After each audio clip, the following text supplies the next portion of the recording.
Isaiah 61, verse 3. To all who mourn in Israel, he will give a crown of beauty for ashes, a joyous blessing instead of mourning, a festive praise instead of despair. And in their righteousness they will be like great oaks that the Lord has planted for his own glory. There is nothing like you. There is nothing like you. Oh my God. You see, I wasn't always this beautiful.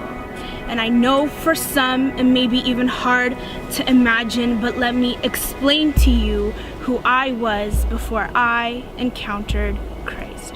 Now, growing up, I must have been the cutest little thing, small, innocent, influenceable, and open, but that was only until the time that I was broken. You see, I had insecurities, so I went on this quest to find for what I thought would give me that fullness of joy and happiness. As though I was an explorer, I started to look at my surroundings and places where I thought I can find it. You see, my heart was empty. I was trying to fit in, so I was willing to do what they did. Hanging with the corpse, I thought I was cute and glamorous. But I don't think you got what I just said. I said I was hanging with the corpse. I thought I was cute and glamorous. When I should have been focused on him, I started to look at me, turned to my earthly desires, thought all I needed was me. And yes, I was raised in a Christian home, but you see, in junior high and high school, Christ is not seen as popular or cool. And yes, I knew the Bible stories, but as though I were a walking dead, I went to and from Sunday school services. I had always put up this wall that everything was perfect, and of course I was the first child, so I thought I had to be perfect. So I acted like I had it all together, from the way I walked to the way I talked. I acted strong, but really inside I was broken.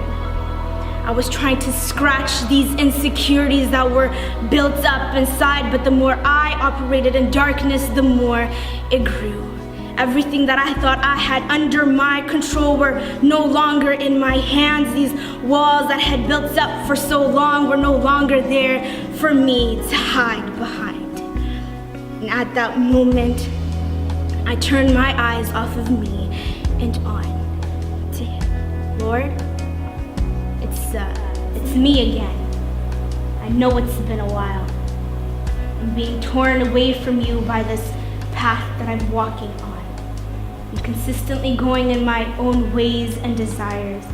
But Lord, I need healing. Today. Lord, right now.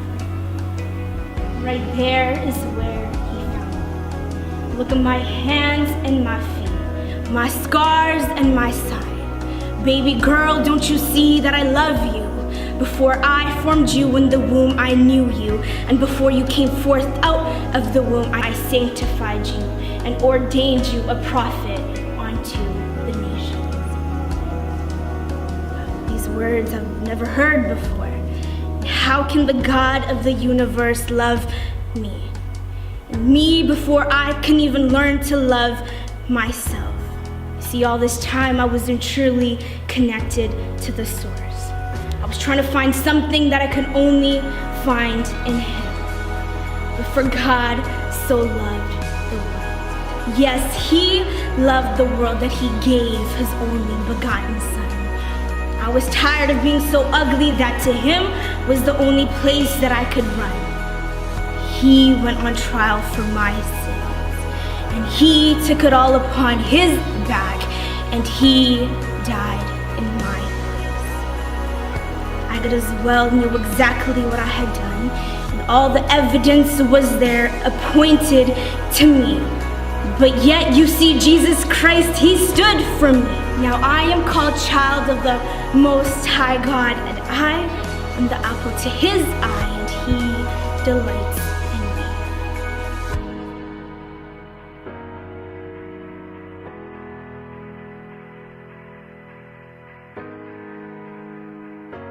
See, I wasn't always this beautiful.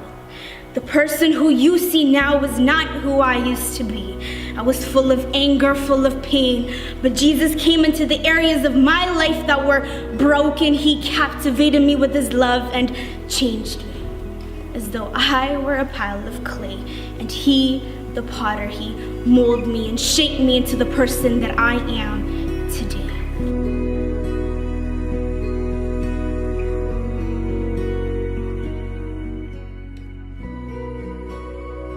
You see, I wasn't always this beautiful, but by his grace and love, I am healed.